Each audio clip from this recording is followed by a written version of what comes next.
Hey everybody, welcome to beginner yoga or yoga basics. I'm going to go through some really common poses that you will see in just about every yoga class, and I'm going to give some modifications, some different options for them.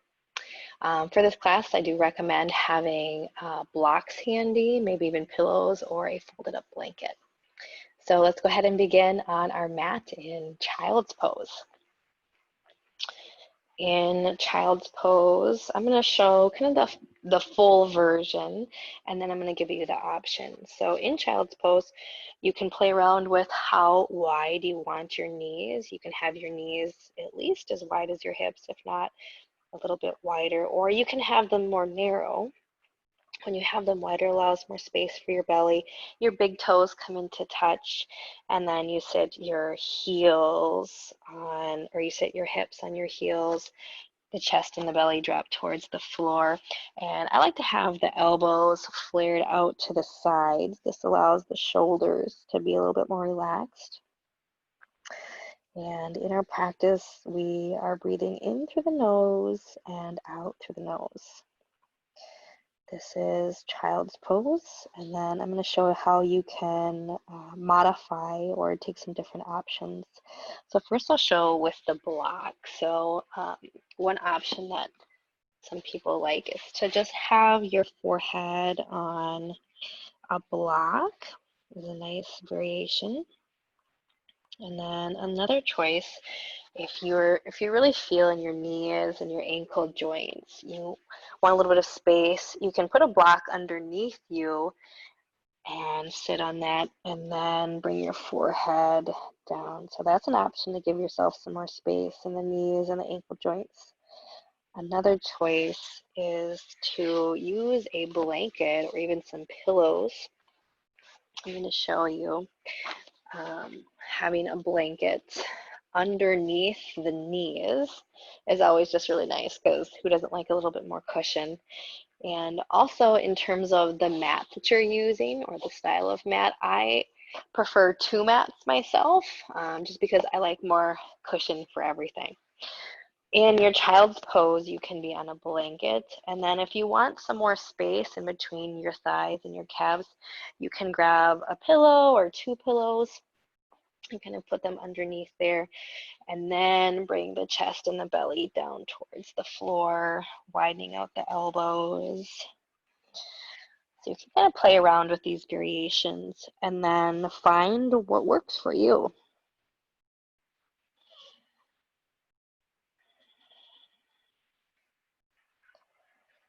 When you settle in, let's breathe for a count of 3, in through the nose and out through the nose. Breath in and breath out. Breath in, breath out. Breath in. Now on your exhale, let's walk the hands over to the left side of your mat. We're going to make some space in the right side body. Your hands can be parallel, or the left hand can actually cross and rest on the right for a little more intensity, a little more stretch. As we move through our yoga poses, you're always keeping in mind that your experience in the pose is number one. So if something does not work for you, you're going to change it and adapt it to meet your body. And then the guidance I'm offering you is number 2.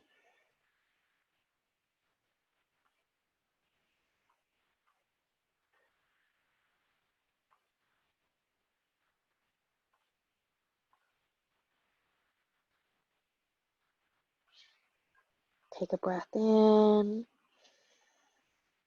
and a breath out. Let's do one more breath in. On your exhale, walk the hands over to the right side of your mat. They might even come off the mat. You're anchoring your left glute back towards the heel. That was the same on the right side too. So you're finding space. It's important to make space in our rib cage that allows us to take a deeper, fuller breath.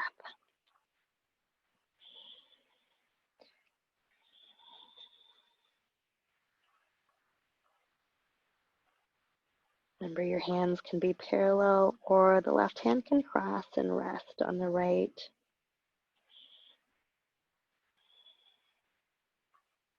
Breath in and breath out. Breath in,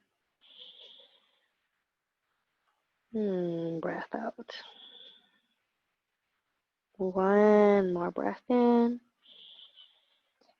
On your exhale, let's walk the hands back towards center and then in towards your body. Come onto your knees. I'm going to go ahead and take these pillows out. So if child's pose is not your jam, you can find puppy pose. So puppy pose is a variation of downward dog, but also another variation for child's pose. So puppy pose, your hips are stacked over your knees, and then your chest and the belly sinks down towards the mat. Elbows are a little bit soft here. Breath in and breath out. Breath in, breath out.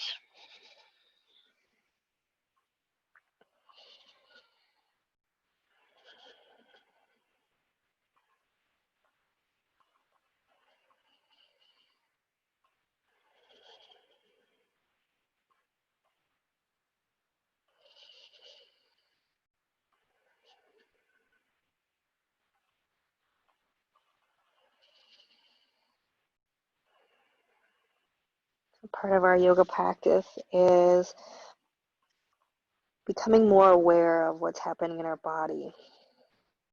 Noticing sensations, feelings, even memories sometimes come up as you stretch into certain places of your body.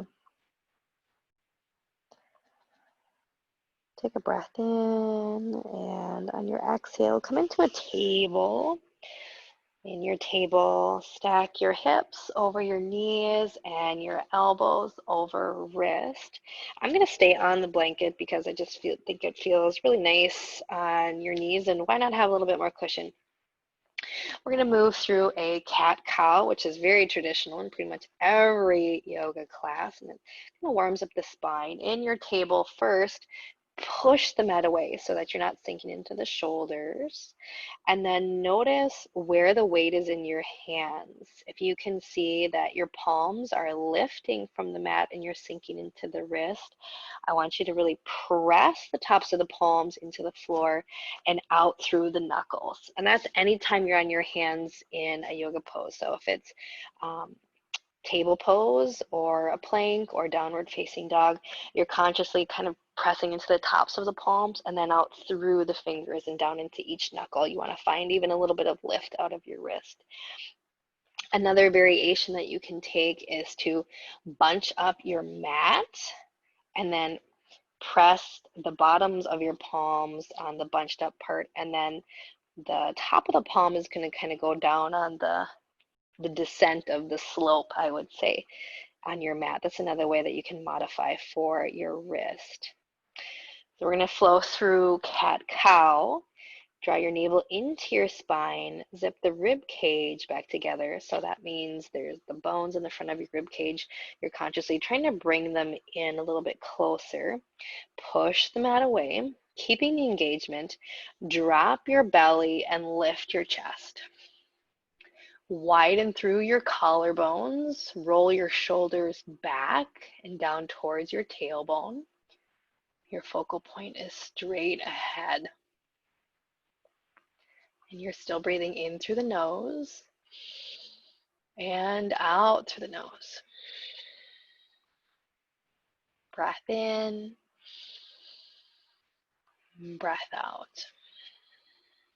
Now from here, we're going to move into cat pose. Take a breath in.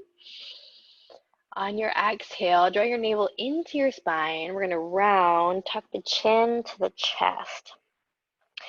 Option here if you want to come on fingertips so that the palms are actually tented.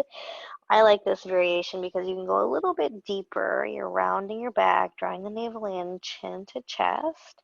You can also maybe shift the hips back towards the heels just a little bit if you want. You can play around with those choices and see what works in your body. And breathing in, still pushing the mat away, rounding a little bit deeper, breathing out. And we're going to flow in between these two poses. Inhale to drop the belly, widen through chest and collarbones, still engaging the core though, so the navel is dropped, the navel pulls in even though the belly is dropped. Focal point ahead. On your exhale, tuck and round, actively pushing the mat away. Round, round, round, navel in. Inhale to our cow pose. Exhale, cat pose. Let's take two more. Inhale, cow pose. Exhale, cat pose. Last one. Inhale to cow. Exhale to cat. On your next breath, find your table. We're going to work into downward facing dog. I'm going to go ahead and shift my mat. Know that you can use that bunched up mat variation for down dog. I'm going to take my pillow or my blanket and set it aside. I'm going to show the full downward dog, and then I'm going to give you some choices with some different options. So in your down dog, your hands are at least as wide as your shoulders. You can feel free to take a wider stance, as wide as your mat if that works. Your fingers are spread really wide like starfish. Your pointer fingers are facing towards the short end of your mat. And then this is one of the most important parts of a down dog is pressing back again into the tops of the palms. Now, if you're really doing this in your yoga practice, and especially if you're new, you're going to feel your forearms really fire, and it's going to be like, wow, okay, I'm building some muscle. So try to stick with that as much as you can to build that muscle up. Tuck your toes, and then reach your hips up. Let's start with a really deep bend in your knee in down dog. So bring the chest and the belly a little closer to the thighs. We are flattening the back. We're going to prioritize length in the spine. So think about a long line from the tip of your head to your tailbone. You're actively pushing the floor away, trying to consciously press into the tops of the palms. Your ears are in alignment with your biceps. So you're wanting this flat back. Engage your core. Draw the tummy in, zip the rib cage back together. And then, if you can maintain the flatness of your back without compromising that, you can start to straighten your legs. But know that straight legs are not a requirement of down dog in any way. So if it feels better for you and you can maintain that flat back with your knees bent, then do it. If you have the ability to straighten your legs all the way, you can get really strong in your thighs and draw the kneecaps up and drop the heels. And breathe. Breath in and breath out. Breath in. Breath out. One more breath in. On your exhale, drop down to the knees. We'll give you a little bit of a break. We're in down dog for a little bit. I'm going to show down dog with the blocks. So if you're using blocks are a great option because it just brings the floor closer to you. And if you want the floor to come even closer, grab a chair. You can always have a chair right here and have your hands on the chair instead of blocks or the mat. So if you're using blocks, have them at least shoulder width apart. Your fingers are still spread really wide. Tuck the toes, lift the hips. Let's start with a really deep bend in our knees again. Move the chest and the belly closer to the tops of your thighs. If you're flattening your back, breath in, breath out. If it feels okay, you can straighten the legs a little bit more. Your feet should be still hips width apart. Your toes are spread nice and wide. The breath in and a breath out. Breath in, breath out. One more breath in. On your exhale, walk your feet in towards your hands, nice and slow. We're going to come into a forward fold. Adjust your blocks. So now they're going to be on the tallest height. Your feet are hips width apart. Forward fold, knees are soft, hands on the blocks, or they can just kind of hang. You're going to go ahead and release. Let yourself melt down, fully letting go of your head, your neck, and your shoulders. So your hands can be on your blocks. They could just be like hanging on your mat. Now, if you need a wider stance, you can always bring your feet as wide as your mat. So this is another opening for our posterior chain through the calves, the hamstrings, and to the back, and really the neck, letting everything go. Breath in. Breath out. Breath in. And breath out. We're trying to find an even inhale to exhale ratio. So I like to inhale for 3 and then exhale for 3. This helps to balance and regulate your nervous system. On your next inhale, we're going to come to a halfway lift. So bring your hands back to the blocks. Inhale, halfway lift. Feet are hips width apart. Toes are spread nice and wide. Your feet are actually kind of grabbing at the mat, finding energy. Now here is one where if you have really tight hamstrings, if the backs of your legs are super tight, keep a bend in your knees. I want you to focus on flattening the back. Bring your shoulder blades together and move them down towards your tailbone. Crown of the head extends long. You're coming into like an L shape. Now, if you're doing this correctly, lifting the tailbone, you should feel your hamstrings. That's kind of the focal point for this. You have the option to have your hands on blocks. You can have your hands on shins if you don't have blocks. This is a great variation. Or if you need to come up a little taller, you can be on the fingertips, which is, I think, a really nice choice. Keep engaging that upper back, shoulder blades together, down towards the tailbone, and then think about offering your chest, your heart center towards the wall ahead of you. It's going to help you flatten your back. Breath in, breath out. Breath in for 3, out for 3. Breath in, breath out. One more breath in. On your exhale, back to forward fold, bending the knees, letting the head, neck, and shoulders drop and be heavy.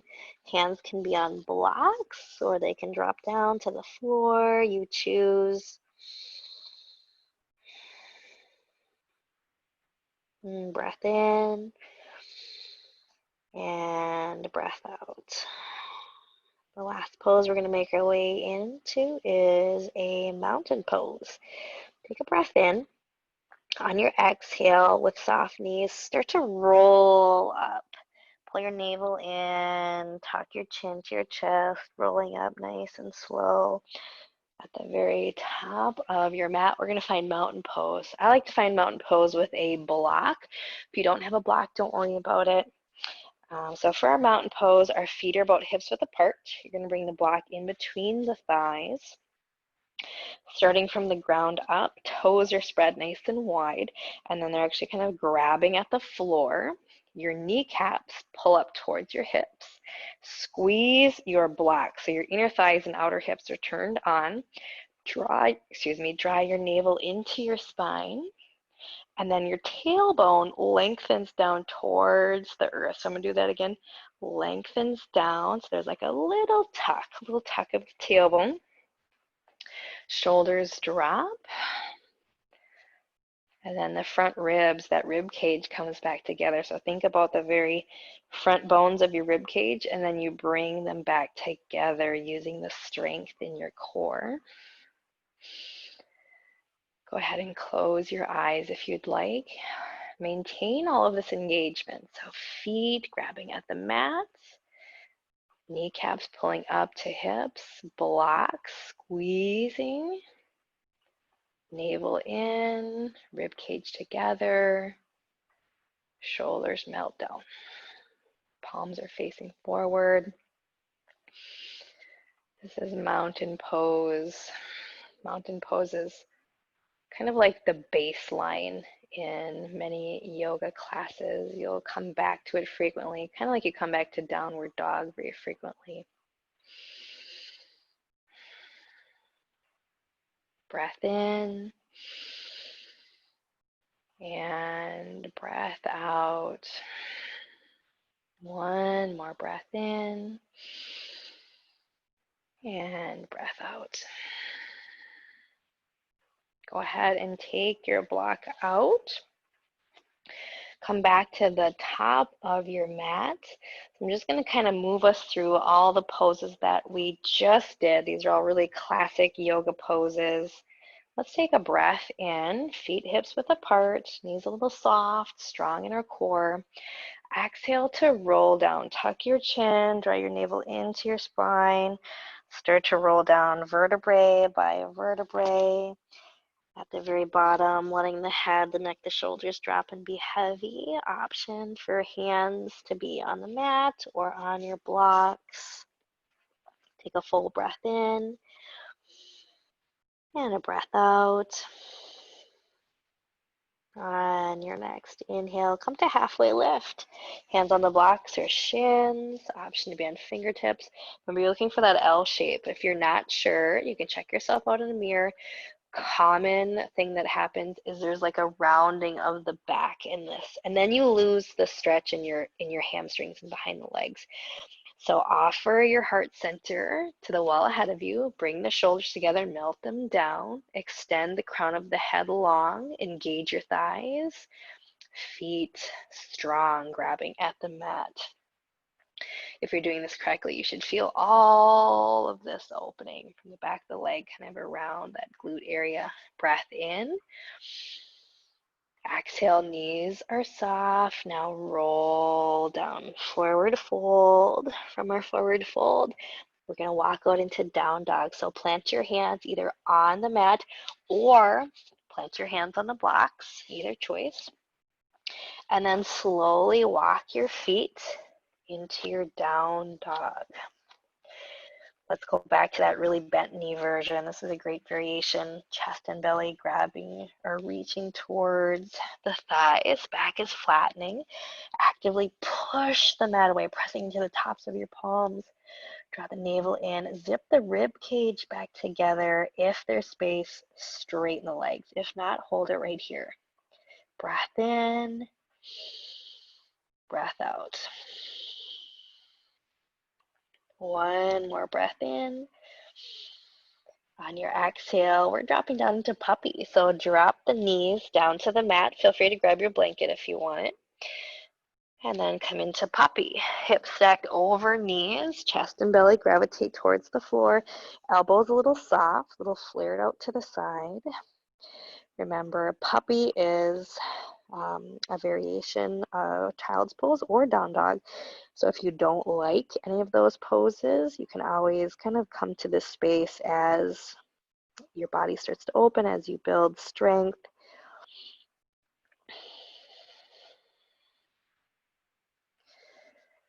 Or if there's too much pressure in the knees and ankles in child's pose, you can stick with this puppy. Take one more breath in. And on your exhale, come up, let's come back to table actually. Come back to table. We'll flow through cat-cow.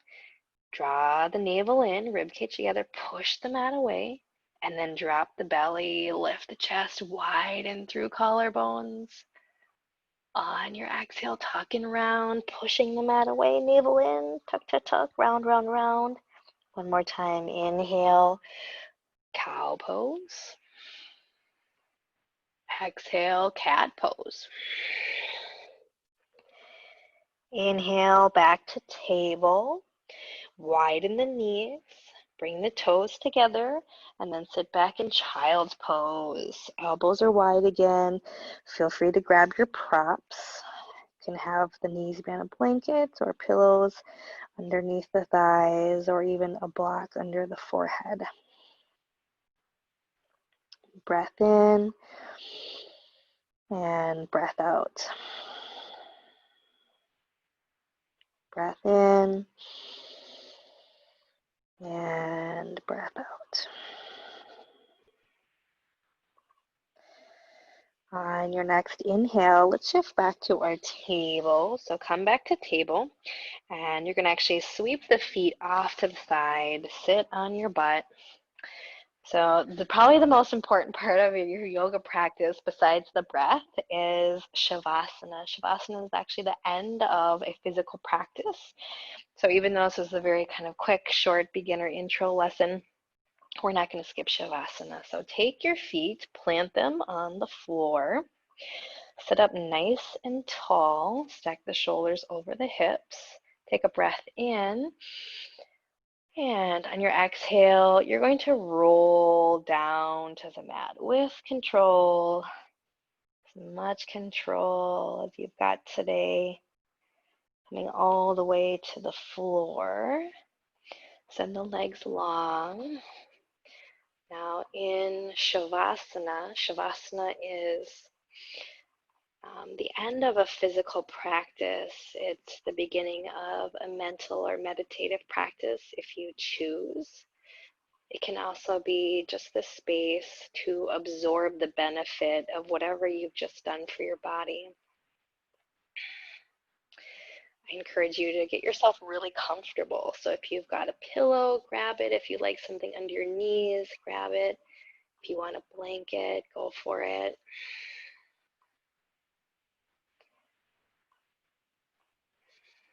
I'm going to give you a mental focal point for our Shavasana, and it is simply the breath. It's a really easy focal point, but still challenging. So the thing about a meditation or mental practice is that it's often very simple, but not necessarily easy. So what you're maybe striving for, we're practicing, we're aiming at is to focus on our breath just for the next few minutes. Feel the breath come into your body and feel your breath come out of your body. Whenever your mind drifts and wanders away from your breath, as soon as you realize that you have left, you are going to come back to your breath. And you might do that one time, or you might do it 1,000 times. You're just going to keep coming back to your breath. So in this way, you are training your mind as we have been training our physical body, or bringing movement into our body, more awareness. We're doing the same thing in our mind. Attention on the breath, breathing in, breathing out. Breathing in, breathing out. Breath in, filling up the lungs. Exhale, melting into the floor. Breath in, breath out.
Yoga people, let's bring some movement back into our body by wiggling the fingers and toes.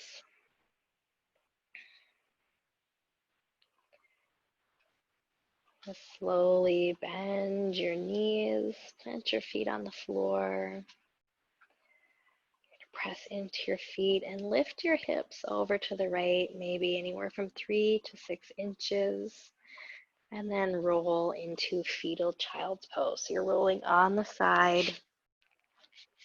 If you don't like rolling over into your left, you can just roll over into your right and shift the hips the opposite direction. After you've been in Shavasana, it's important to come onto the sides for at least a few breaths. This allows your body to kind of regulate itself again, come back to homeostasis. Staying here as long as you would like. And when you're ready, come into a seated position, which we didn't talk about today, but we'll take a few moments to talk about easy seated.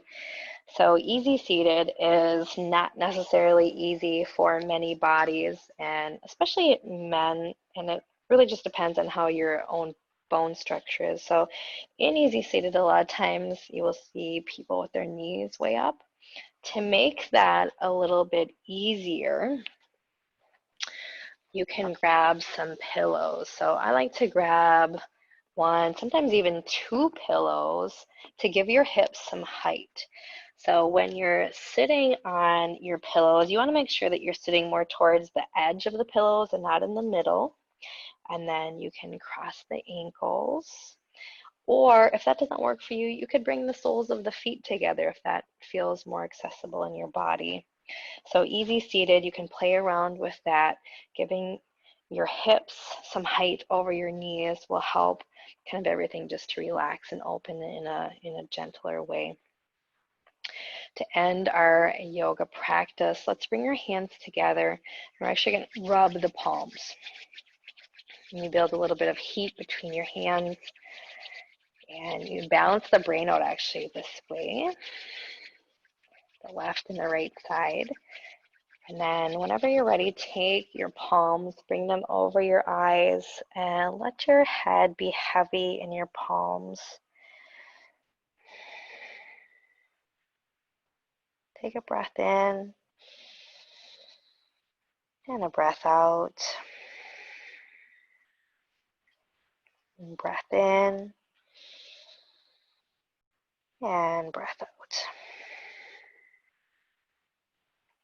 Breath in and breath out. Keeping your eyes closed, you're going to bring your hands together at your heart center into prayer mudra, so the hands are together.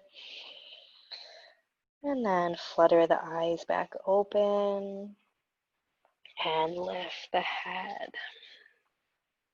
We end our yoga practice with the word namaste. Namaste means the spirit or the light within me cherishes and respects the spirit or the light that lives within you. Namaste.